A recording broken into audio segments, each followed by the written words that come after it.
Good evening, friends of Faulkners here and friends of Faulkners everywhere. I think Faulkner's Island hardly needs an introduction. I think we all have a love affair of some dimension with the island, whether we live in Guilford or whether we live out of town. The first person to walk through the door today said he was from Durham, and of course, as a kayaker, he knows Faulkner's Island. And that is true with the boating public, especially up and down two coastlines, New York and Connecticut. So tonight, let's visit the island. And let's visit the history of the island, the colorful history of Faulkner's Island, and let's visit the case for preservation, where so much of tonight's program is going to cover. In this bird's eye view, taken in 1988, we see that Faulkner's Island is actually crescent-shaped, not more than 2 to 3 acres in size. Steep, gravelly embankments, always visible from the shore. At its lightest, the island is about 175 feet in length. Actually about 1,200 feet in length and about 175 feet wide. Faulkner's Island earned the honor of placement on the National Register of Historic Places in 1990. And the register, as many of you know, is the official list of cultural resources deemed worthy of preservation on the national level. In this very primitive map of Guilford, believe it or not, dating to 1639, we can see the shoreline of south central Connecticut with its tidal rivers extending actually to the north. This map is a little bit inverted. But this is the primitive map that accompanied the 1639 deed from Squaw Sachem Champashu of the Monunkatucks to Reverend Henry Whitfield, the Puritan clergyman. And you can see that Cuttamaquash, the 5 circles on top of the map, represent the Thimble Islands. And to the east, next to that ink blotch, you can see Massanuquamick. And translated, the Indian name for Faulkner's Island was Place of the Great Fishhawks. So if you've read anything about Faulkner's Island, you probably know that in the 18th century, the Stone family of East Guilford owned Faulkner's Island. And tradition states that the family farmed the island, transporting oxen over in a scow for the spring plowing. And one often wonders, why would anybody make the 4-hour trek round trip to harvest a crop of hay or whatever they were harvesting at that time? Well, back in the 80s, we brought a soil scientist from the Connecticut Agricultural or Connecticut Experiment Station out to Faulkner's, who did deep test pits all over the island, and to his astonishment found that the topsoils are up to 2 feet deep everywhere on Faulkner's Island. So it was worth farming back in the 18th century. So the ripple of light water off the north tip of Faulkner's Island, sometimes called the North Reef, extends out for nearly 1/2 mile. And anybody who boats in the vicinity certainly is aware of this reef, treacherous as it is even to this day. During the 18th century, this one reef, the North Reef off of Faulkner's Island, was regarded by mariners as the greatest threat to navigation between, believe it or not, New York, Connecticut, and Rhode Island, all along the coastline. And the toll of lives lost on this one reef will probably never be known. And as mentioned, even with modern aids to navigation, it still happens. Even with our radar and electronic GPS systems, vessels still run aground on the North Reef of Faulkner's Island. And here in 1999, we were able to capture this sailboat high and dry on the reef. We don't know if the radar GPS was working, but people still believe that they can round the tip of Faulkner's without giving it a wide berth. And that wide berth, as you know, has to be a half a mile. So when I visited the National Archives for research on Faulkner's Island, in the old record group 26, which is a record group of the records of the old U.S. Lighthouse Service, I found the original deed to the island, transmitted by Medad Stone, who sold the island to the U.S. government in 1801 for the grand sum of $325. Now, with the deed, I found this sketch, which is quite interesting because it shows, as primitive as it is, it shows the island, crescent-shaped, with two letters, L, an upside-down L and an upside-down W. The L was the proposed site for the lighthouse. The W was the proposed site where fresh water could be found. Obviously, with lightkeepers on Faulkner's, we need fresh water for human consumption. So here it is. Built of brownstone or Chatham stone, shipped down from the Connecticut River from Portland, Connecticut in 1802. We refer to the stone not always as brownstone but as Chatham because formerly Portland was named Chatham, Connecticut. So Chatham stone has taken on the name of that town. Octagonally, the light tower with its tapered walls rises 40 feet above the ground. And we know it was built to light up the darkness, guide mariners, and save lives, as lighthouses do everywhere. Night and day, for 223 years, in calm or tempestuous seas, in warm sunshine, swirling blizzards, howling nor'easters, Faulkner's Light has created a sanctuary of security and trust. It's a monument to the American nautical soul. The lighthouse is a fortress in stone. Its foundation stones run 4 feet deep into the topsoil and gravelly soil of Faulkner's. Note in this picture, dated 99, right after the first restoration, the gleaming white walls of the Red Lantern Gallery. And the little fellow is actually my godchild, Peter Ott. So we can appreciate this. Here is a map taken from the American Coast Pilot, published by Edmund Blunt, 16th edition, October 1850. And it shows, running up the middle of Long Island Sound, a track or a course for marine transportation. When Long Island Sound was a connecting corridor between the two great commercial centers of the Northeast, New York and Boston. So you can notice how marine traffic passed very close to Faulkner's Island. You can see Faulkner's Island labeled there. I don't know if you can see it where you are, but you'll see Guilford is circled in red. And due south of the Guilford mainland, you'll see Faulkner's Island in the track that passed very close to the island. So ships, brigs, schooners, and sloops of all descriptions followed this passage before the advent of motor vehicles on the Boston Post Road. And I was quite astonished in discovering some years ago that steamboats plied Long Island Sound as early as 1817.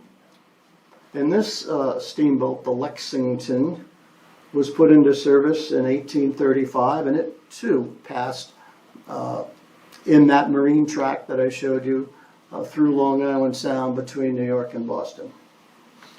And then in later years, this broadside from 1881 advertised steamboat service for Boston. You may have heard the story of the lightkeepers on Faulkner's Island during the War of 1812. During that war, an exciting drama took place on the island. Lightkeeper Solomon Stone Jr. and his family lived at the island at that time. It was a time of turmoil and strife all along the coastline of Connecticut, because in this last war with England, the last war with Great Britain, the British often attempted to make landings to pillage and destroy. And more often than not, they were driven off by strong militias. Well, one morning in the summer of 1814, and this has actually been written up in the newspapers of the period, and I found correspondence in the National Archives to document it. A large British man of war anchored just off the island, hearts pounding, as you can imagine. The Stone family watched the brig deploy a barge loaded with officers and seamen. It landed on the wharf of Faulkner's. What fate would the Stones meet? Well, Solomon Stone, with all of his Yankee ingenuity, took care of his 6 young children first. With that ingenuity, he buried the boys in the haymow of the barn, and the girls were hidden in the bake oven of the big stone chimney, not yet warmed up for the morning fire. So it's conjecture, of course, but according to the oral tradition, an officer deployed from that vessel came ashore and put his arm on Mrs. Stone's shoulder, and with honeyed words, according to one document that I read, allayed her fears and said, "Good woman, have no fear, as long as a good light is kept burning." So the British too appreciated the beacon light on Faulkner's Island. There's a long line of distinguished lightkeepers who've served on Faulkner's Island, and among them was Captain Eli Kimberly, who served as lightkeeper on Faulkner's Island for the long period 1818 to 1851. His wife and the captain raised 12 children, sometimes boarding a school teacher from the mainland. He was an enthusiastic fisherman, particularly angling for bluefish. And for those of you who transit the Sound, you'll probably see on the charts Kimberley's Reef. Kimberley's Reef takes its name from Captain Eli Kimberly. His successor had an equally long term on Faulkner's Island, 1851 to 1882. Imagine, 31 years with the circumference of your world being on an island of 3 acres. Virtual solitary confinement by some standards. But the Brooks family, with the captain and his wife and his 2 little daughters, developed interesting hobbies. The women were accomplished musicians and artists. They assembled impressive collections of seashells, sea flowers, and sea plants. The captain became a self-learned ornithologist and taxidermist, and many birds in their migratory flights over the island collided with the light tower and would drop dead at the base of the tower, at which time the captain began collecting specimens and, as a self-learned ornithologist, collected, stuffed, and mounted them. His greatest feat occurred in November 1858, and newspapers in all quarters of the United States carry the story of Captain Brooks's dramatic rescue. The 2-masted schooner, the Moses F. Webb, at anchor between Goose and Faulkner's Island, tore loose, and mountainous waves swept her towards the rocks off Goose Island. Through spyglass, and by the way, I have Captain Brooks's spyglass. That's another story. I have lots of stories, and I'm not going to stray. But through a spyglass, the captain could see the panic on board. And several people had left the cabin of the Moses F. Webb and had lashed themselves to the masthead to save themselves. Well, when the schooner struck rocks, which was in this case Goose Island, not the North Bar, through his spyglass, and he could see through the breaking waves that the 2-year-old daughter of the captain of the vessel dropped this child 40 feet to the deck, and the child was washed overboard. And so the captain knew what had to be done, and he went to the rescue. Again, this is an image that is a conjecture taken out of, it's an old steel cut from a magazine. But in his 18-foot boat, single-handedly, he rowed out to the wreck, and one by one he rescued the crew of 5 and returned them to his island home for warming and nursing. And as I mentioned, newspapers all over the U.S. carried this epic feat. If you have genealogybank.com or ancestry.com, you can look up newspapers from the period and find very exciting reporting of this rescue. This photo came out of the National Archives back in the late 70s, when I actually lived in Washington for a week to go through Record Group 26. And this photo, dated 1884, shows this very sophisticated fog signal or fog whistle building, the A-frame, which you see in this photo, constructed for the government light station. And it had, essentially, this building housed a cistern for water. And there was an ingenious system of eaves that troughed the water into a reservoir or holding tank within the A-frame. As Captain Brooks once remarked after his retirement, this reservoir for water was a great breeding ground for mosquitoes. Nonetheless, it provided the water for the steam boilers.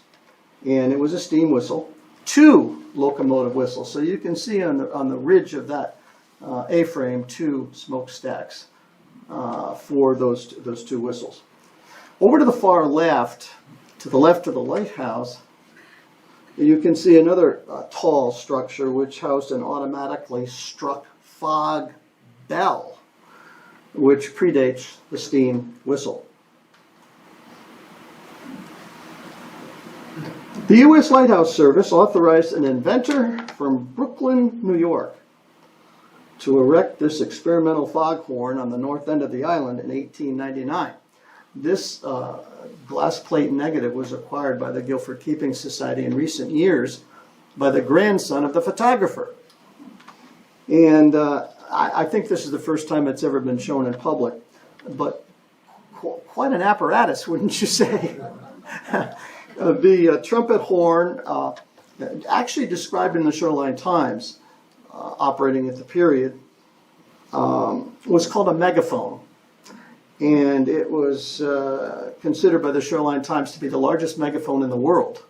Now, maybe that's an exaggeration, but that's how the Times referred to it. 17 feet in length, and it revolved on a circular platform.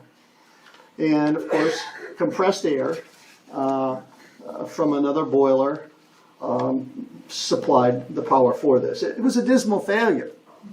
And that's yet another story, and was succeeded by a permanent screeching siren powered by kerosene oil engines. This dandy photograph, again from the Guilford Keeping Society Library, shows the wharf at Faulkner's Island circa 1895. And it's a very interesting photo because here's the light station at the turn of the 18th to 19th to 20th century. And what I find of particular interest is are the lobster pots over to the far left. And many of the early lightkeepers sold lobsters for a lucrative sideline. And they even sold them by the barrelful to some of the summer hotels, including the Sachem's Head Hotel. Notice also the barbed wire over to the far left, above the lobster pots. At that time, the lightkeepers had a donkey for milk and for doing the heavier farm chores, A child asked me if a female donkey could produce milk, and well, I didn't have the answer, but I researched it, and they did indeed get milk from the donkey. During this period of time, circa 1900, the rise of the summer colonies all along the shore, Fenwick, Pine Orchard, and of course Sachem's Head, Leeds Island, even Indian Cove in the first quarter of that century, brought boating parties out to the island. And this is a typical boating party that was treated royally by the lightkeepers. This color postcard dates to about the same period, circa 1905, and it shows the array of government buildings at the light station. You see the long steam fog whistle building to the left, and then the little building is the privy, and in front of the privy is a tool shed, the lighthouse, the huge three-story mansard roof dwelling house, the earlier fog signal, the barn, where Captain Brooks for a long period kept his donkey and the cow. And then down at the wharf, the boathouse, and the coal pocket. The coal pocket was for the stoves in the house. The coal pocket is that white bin. So until his death in 1975, Herbert Greenwood of 434 Whitfield Street in Guilford was who I considered Faulkner's Island's grand old lightkeeper. And the publication I did on Faulkner's Island in '88, I dedicated to Greenie because he told me story after story of living on Faulkner's Island during World War I, when the government barred all visitors, and he kept lobster pots as well as many of the keepers at that time. I was going to say, under the U.S. Coast Guard, you can see from this 1958 photo how immaculate the whole light station was. You know, the gleaming White House, the light tower, deferred maintenance. There was no such thing. The light keepers were there every day to open doors and windows to provide ventilation and to provide a regimen of painting. And you can see the same thing in this photo, how manicured the grounds were. This came from from the U.S. Coast Guard archives in Rhode Island, a 1951 aerial view. Well, folks, at first glance, I know most of you know what this is, but at first glance, somebody might think it's a 19th century steamboat chugging, churning through Long Island Sound. The date was March 15th, 1976 at 4:00 p.m. I know exactly where I was when that call came in. It came in over the fire radio. And the dispatch center log, which I have a copy of, typically reports who reported it.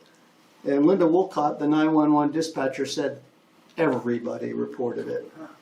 Everybody on the mainland saw this black plume of smoke rising up from Faulkner's Island. It was the real thing. And so, you know, those of us who saw it, we could see at first the bright flames licking the outside of the windows of the three-story dwelling house, and soon the entire orange, an eerie orange, which I'll never forget, changed to billowing black smoke. And we assembled on lawns. I went down to my grandfather's house in Sachem's Head and photographed this. People rallied on porches and rooftops and trained their binoculars on this tragic sight. And one by one, the walls of the house collapsed, and feelings of anguish hopelessly turned to pain. My grandfather, who grew up on this farm, was in Sachem's Head, was in Florida at the time, and he cried when he heard about it. So I went out to the island 3 or 4 weeks later with Sally Richards, an esteemed member of the Faulkner's Light Brigade in later years, and this was the sorry sight. The light tower was blackened interiorly and exteriorly. The glass lantern enclosure blew out, but structurally, the stone fortress survived. The irreplaceable Fresnel lens, made in France, was soon after removed to Group Long Island Sound, now known as Sector Long Island Sound, in New Haven. And the light station was automated soon after. That Fresnel lens can still be seen, by the way, in the administrative building of Group Long Island Sound in New Haven. In 1985, the ownership of Faulkner's Island, which Tony mentioned tonight, was transferred from the U.S. Coast Guard under the Department of Transportation to the U.S. Fish and Wildlife Service under the Department of the Interior. The ceremony was held on the patio of the former Dock House restaurant in Guilford, next to the town marina, and present was Congressman Stuart B. McKinney, for whom the wildlife refuge was afterwards named, and Congressman Bruce Morrison. It was a change of guard for the island after 184 years. However, to this day, the U.S. Coast Guard, as Tony mentioned, continues to own the lighthouse with access over a narrow easement. Faulkner's Island has been largely relegated to the wilds of Mother Nature as an official national wildlife refuge. It contains the largest common tern colony in the state of Connecticut. And we're told by the U.S. Fish and Wildlife Service that an average of 1,300 nesting pairs of this beautiful shorebird stake out the island every season. Now, 2 times 1,300 nesting pairs would mean about 3,000 individual terns every year. And that's why the cacophony and the noise you hear from your boat when you're anchored off the island. The common tern is common and not necessarily endangered, but there's another species of tern on the island known as the roseate tern. And the roseate tern has averaged only about 30 nesting pairs every season. But Faulkner's has the only active colony of roseate tern in the state of Connecticut, and this by itself distinguishes Faulkner's Island as a wildlife refuge. And as a historic lighthouse. This image shows a roseate tern in flight. Our board member Deanna Broderick, who's here today and works with the Fish and Wildlife Service, helped me identify this species as a roseate because I didn't catch it. And I'm sure Ginny Balte would recognize it as a roseate in flight. So soon after the fire in 1976, a gentleman by the name of Dr. Jeffrey Spindelow from a wildlife research center in Maryland began a tern research project on Faulkner's Island.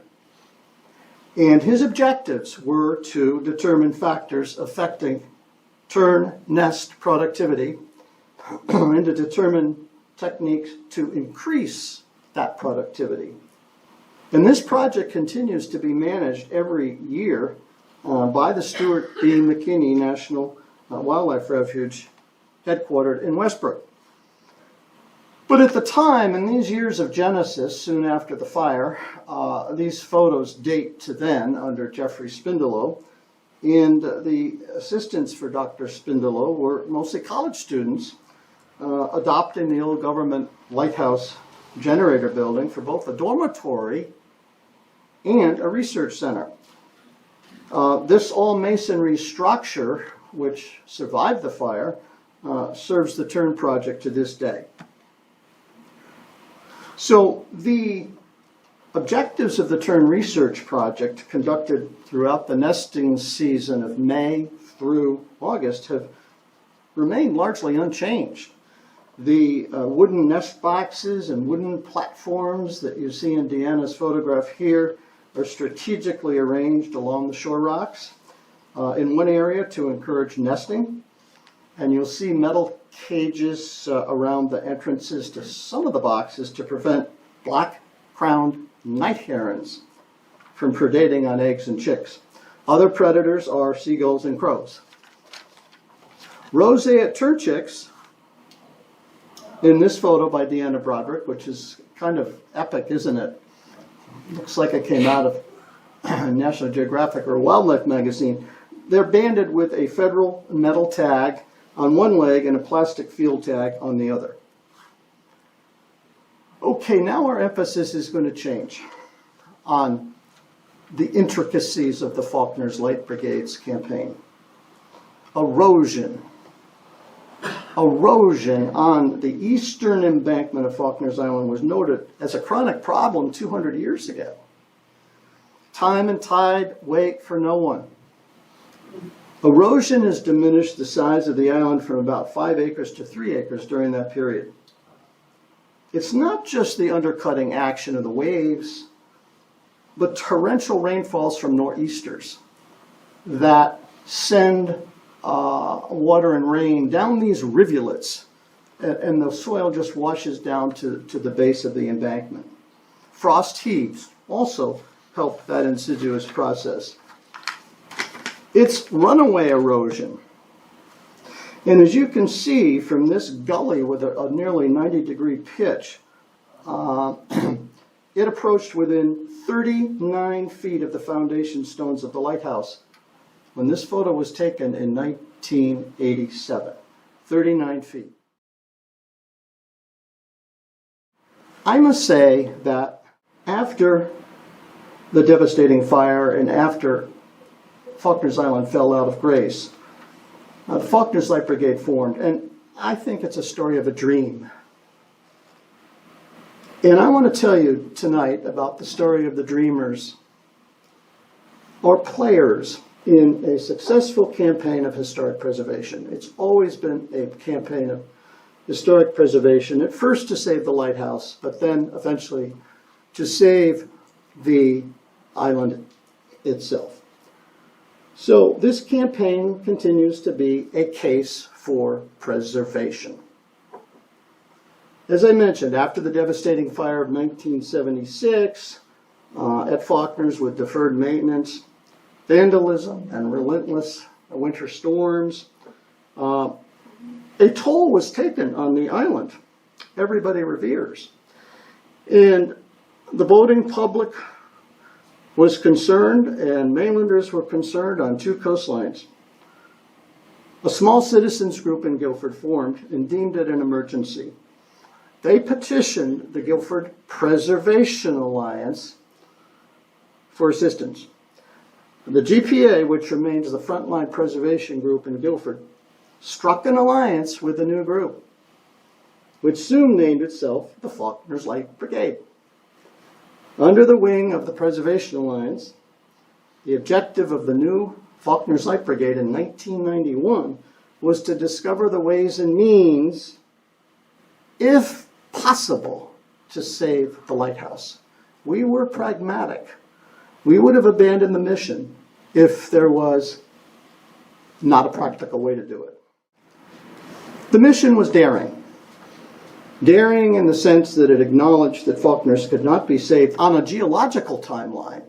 I think even the Shoreline Times questioned what we were doing at the time, and our answer was, of course we can't save it on a geological timeline, but on a generational timeline, we can make a daring attempt. And we did. The first thing that the Faulkner's Light Brigade was to go to Montauk Point Lighthouse on the South Fork of Long Island, New York. And kind friends at the Montauk Historical Society introduced the Faulkner's Light Brigade to their innovative technique of erosion control. Instead of fighting Mother Nature with steel and concrete barriers, their technique at Montauk harnesses Mother Nature. This was accomplished by setting stone walls and terraces of vegetation. And the success at Montauk became a model of inspiration for the Faulkner's Light Brigade. They saved a similar historic lighthouse from a similar fate from runaway erosion. And I'm just going to show you these early photos when 2 times the board of the Faulkner's Light Brigade went to Montauk. That's before their erosion control project. And after. Before and after. You can see the similarities. 90-degree cliffs, not 40 feet though, probably more like 60 or 80. And on the open Atlantic on Long Island Sound. So their method was to set a base of boulders trenched in at the base of that embankment. These boulders weighed in the 4 to 7 ton range. and they were set individually. They weren't dumped. It's not what we call a dump tile. These were individually set by an excavator on Montauk. And the boulders were set in 3 tiers or 3 layers high. And then the upper embankment face was cut back from 90 degrees in pitch or angle to about 50 degrees. And there it is. And the slope's been cut back, and terrace boxes constructed from pressure-treated timber were staked securely at 1-foot intervals, lined with acrylic filter cloth in each box. And then they planted Cape American grass and Rosa rugosa within each terrace box to hold the embankment slope. Now, here's a before and after. Plantings in the terrace boxes and after. So the grass is recolonized and formed a thick natural ground cover to absorb rainfall and wind, not deflect it. Based on our 2 trips to Montauk Point, the Faulkner's Light Brigade retained the services of the erosion contractor at Montauk, and his name was Greg Donahue. And Greg Donahue came to Guilford, to Faulkner's Island, to what we called a summit conference on the island. We wanted Greg to evaluate the erosion emergency here at Faulkner's. And the question loomed, could the Montauk model be used successfully at Faulkner's? So this summit conference was staged on the island in September of 1991. This conference brought together 26 stakeholders in the island, including, of course, the U.S. Fish and Wildlife Service, and, of course, the U.S. Coast Guard, as well as representatives from the Connecticut Historical Commission, Little Harbor Laboratory, with Sally Richards at the helm of that ship, Faulkner Island Turn Project, which I will tell you about a little later. John Seviak is here tonight in the front row with that project. Bayberry Creek Marina. All of us came together.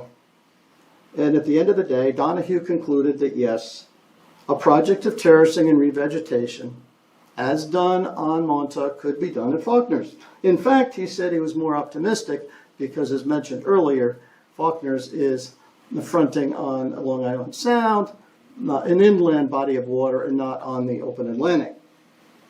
So over the years, and to this day, Faulkner's Light Brigade, I think, has earned its success by networking with everybody.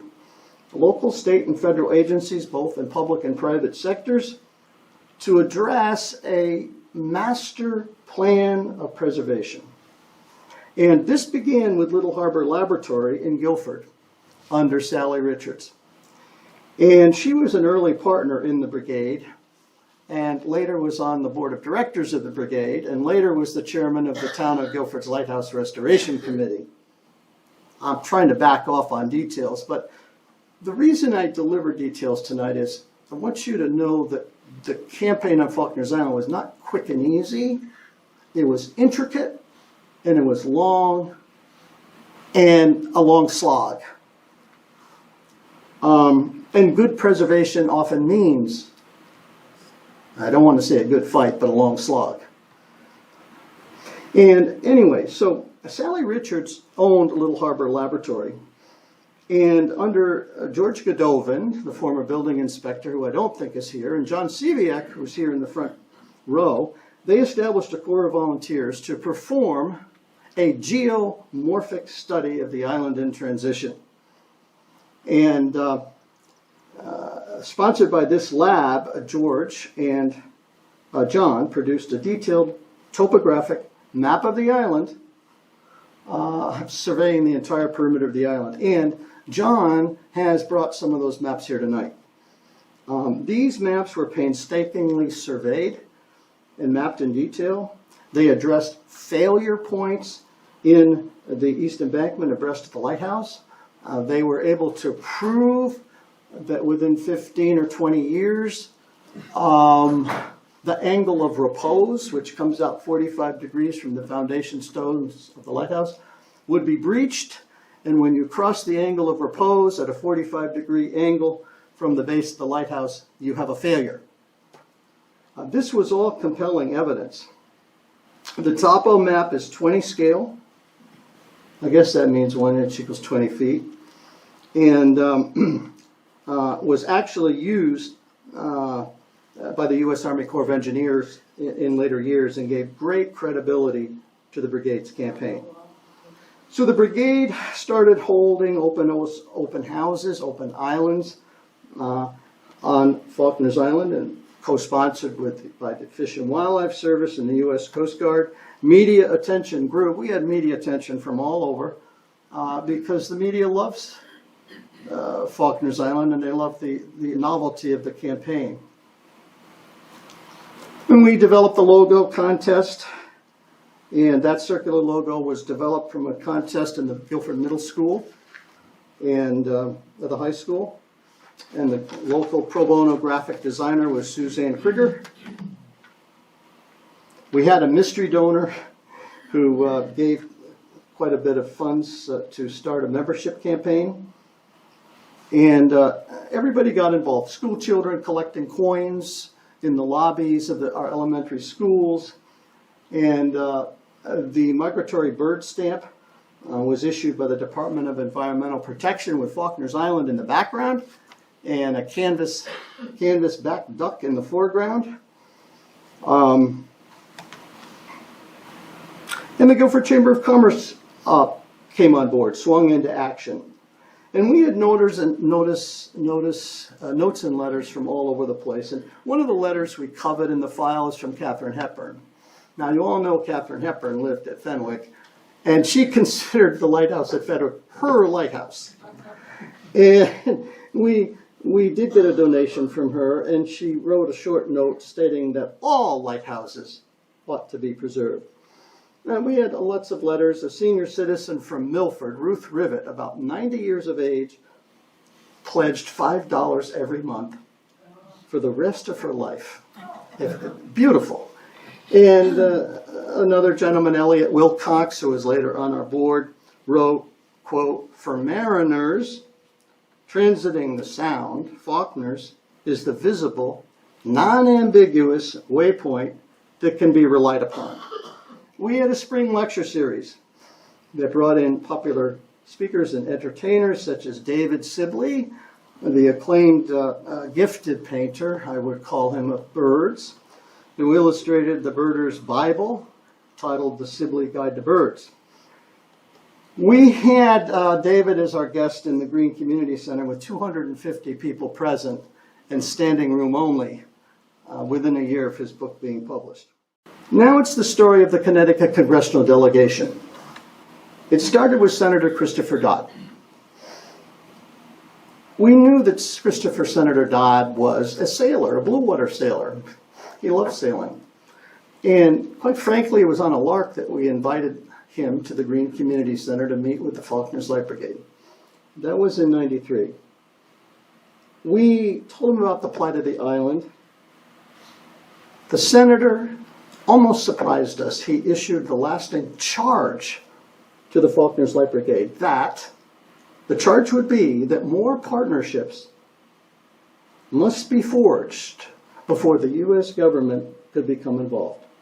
He announced then and there that Uncle Sam could only serve as a partner, not as a principal, in the campaign of preservation.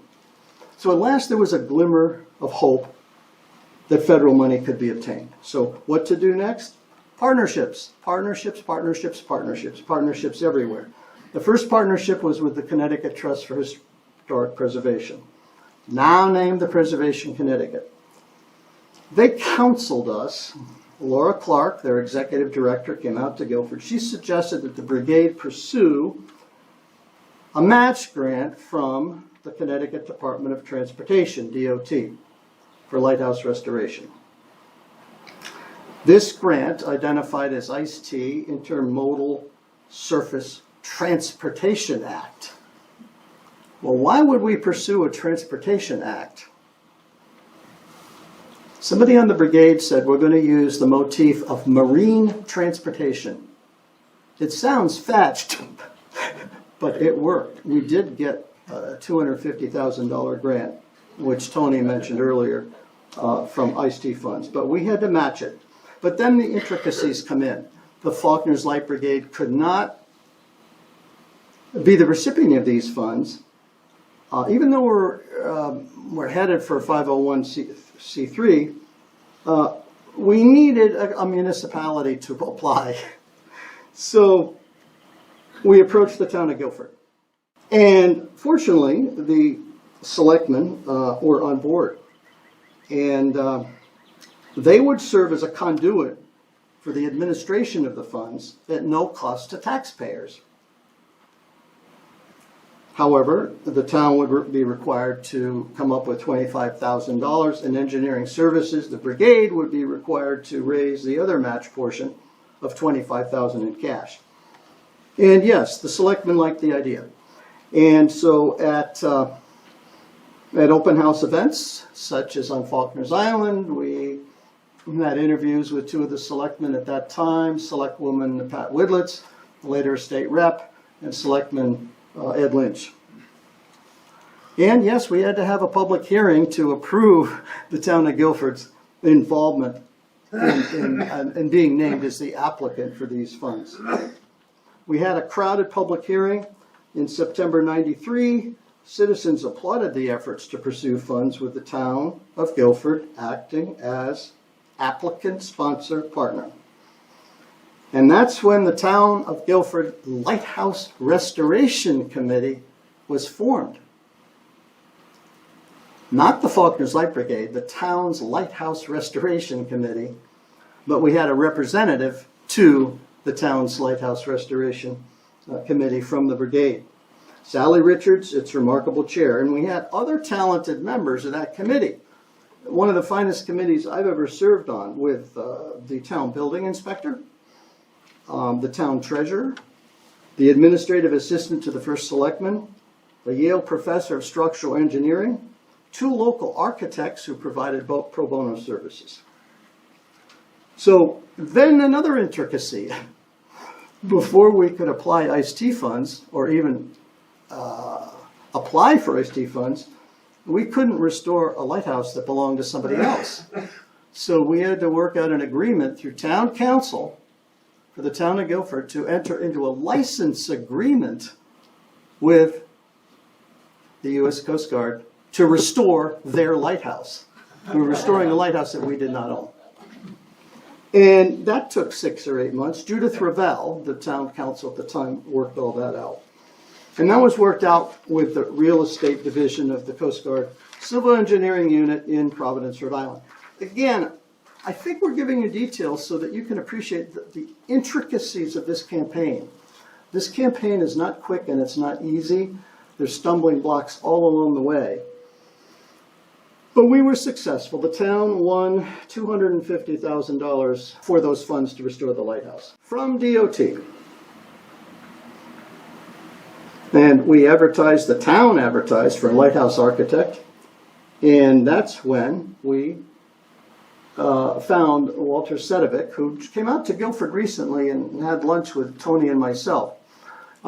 This is the town's Lighthouse Restoration Committee. Sally Richards, its chair, is at the head of the table. George Godovan, the building inspector in the maroon sweater. And with hand on his chin is Walter Sedovic, the architect who was hired to come up with all the design plans for the lighthouse restoration. And we have a whole set of design plans. Here's one of them done by Walter Sedovic. And Sam Bartlett, the first selectman, signed off on those design plans in 98. So there we go, from 93, 94 to 98, just to get the design plans done and just to get the grant. But we wanted to show to our membership that we were proactive. So while we were waiting for the design plans to be developed, the Faulkner's Light Brigade received $10,000 in grants to replace the crumbling concrete stairway on the island. And that was done in '95. And then here's Sally Richards and the pro bono architect Russ Santoro. Finally, the contract was awarded. Bidding contractors went out to the island, and the one bidding contractor who won the contract was the only contractor who was not going to commute to the island on a daily basis. And it's a good thing that we selected that person, because the bidding contractor lived on the island for 2 months. Had any other bidder won the contract and commuted every day, they couldn't have done it. Wind and weather, wind and weather. Faulkner's Island is an inhospitable location, as you know. So International Chimney Corporation of Buffalo, New York was awarded the contract. The company's crew lived on the island for 2 months, and they were deployed to the island on Labor Day weekend, 1998. And here's Walter Sedovic on the job as architect, kind of overseeing the contractors. Walter did Southeast Light, he did North Light. I think he told us the other day when he was in Guilford that he has done design plans for over 20 lighthouses in the U.S. And here is Municipal Clerk of the Works George Godovan inspecting the brownstone outer walls. As you can see, one of the first steps in the restoration was repointing and remortaring, which Tony mentioned tonight. And Walter would have it no other way. And the mortar in the restoration, the old mortar, was picked out by hand. No mechanical equipment. And Walter Sedovic, our architect, came up with his own recipe for the grout that filled those seams. So here's Walter Sedovic, our architect, demonstrating the proper technique of washing the lighthouse. No power washing. Brownstone is very soft and very vulnerable. And here's Sedovic, our architect, on the lighthouse. And the finished project in 2000, now wait a minute. Well, that's halfway through the project. Yes, in '98, created a bright new appearance of this grand dame of Faulkner's Island. We had the lighthouse was remortared with a weather-tight, breathable acrylic coating. On the exterior, we replaced a brownstone window lintel from the original quarry in Portland that was still operating at that time. We were able to get some brownstone. We returned 12-pane casement windows, 3-panel stainless entry door, and we put in a lightning protection system and also a ventilation system. So, acting on the strength of the lighthouse restoration, oh, there's the weather vane.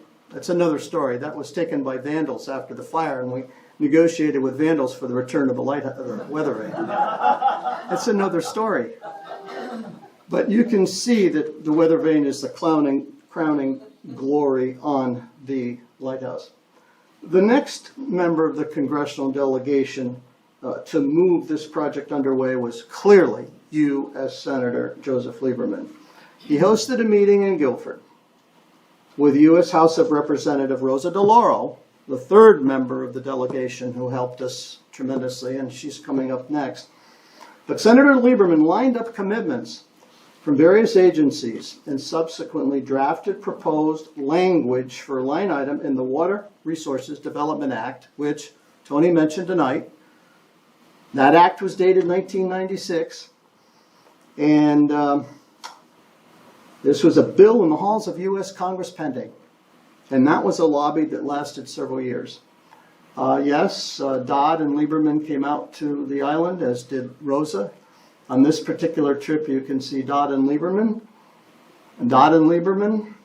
the Blue Water Sailor, and Senator Lieberman, who introduced the bill. Yes, they climbed the stairway. We sent a lobbyist to Washington, and we got involved with the National Trust for Historic Preservation to help us with the lobby. We received valuable assistance from the National Trust. In fact, their vice president of the National Trust in Washington gave a lecture in Guilford and attended a lawn reception given for him in Sachem's Head with a head-on view of Faulkner's Island. And around this time, the National Trust designated Faulkner's Island as one of the 12 most endangered historic structures in America.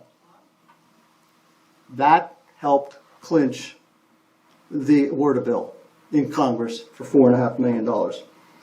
And then Rosa DeLauro, the third member of the congressional delegation at the time, she saved the bill. The bill had to be authorized and then appropriated. Authorized and appropriated by the House, authorized and appropriated by the Senate. There was a snafu. It wasn't going forward.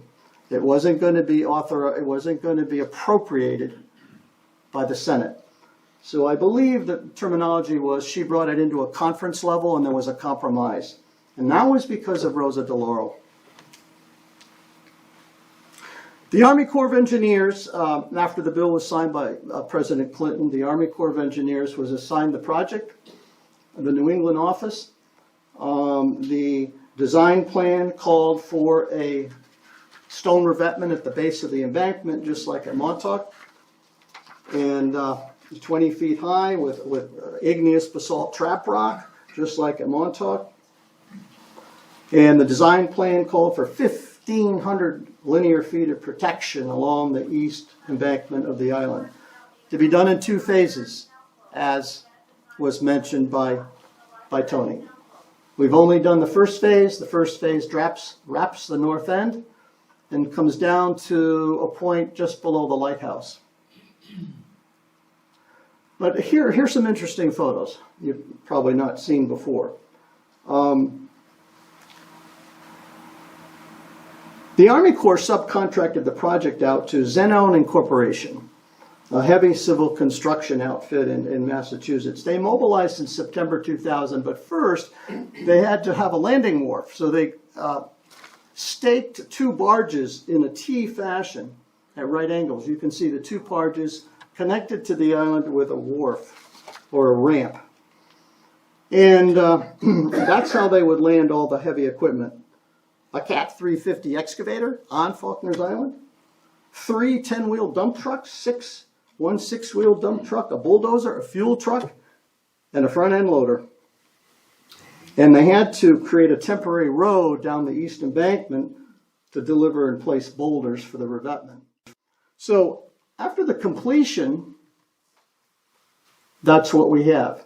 The armor stone to break wave attack, and above it, replantings. And the replantings were covered by a cocoa mesh mat, so the seedlings would not be washed away. And this was taken only in 2019. We've not lost a foot of soil on the protected portion of Faulkner's Island. It's only on the south end where we're losing 2 feet a year that's not protected. Isn't that beautiful? Revegetated, just like Montauk. We've got 3 more slides.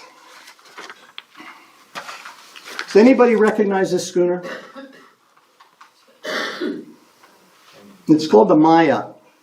It's owned by the late Senator Edward Kennedy, who visited Faulkner's Island in June of 2002 with his wife Vicki, Ted Jr., and his 2 grandchildren, Kylie and Teddy 3.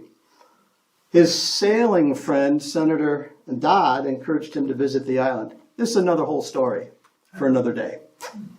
But Senator Kennedy did not want to climb the stairs. But, you know, I'm glad he didn't want to climb the stairs, because we talked about lighthouses and his love for the sea. The past chairman of the brigade, myself, Fred Farnsworth, and Jeffrey Heinrich, whose unfortunate passing put the brigade in a slump until the amazing Dr. Coppola came on board. Dr. Coppola has led the charge, and we're very, very fortunate to have his leadership. Here's the brigade in meeting. The members were mentioned tonight. We meet by Zoom, but also once in a while in person. Here's the bill in Congress, pending.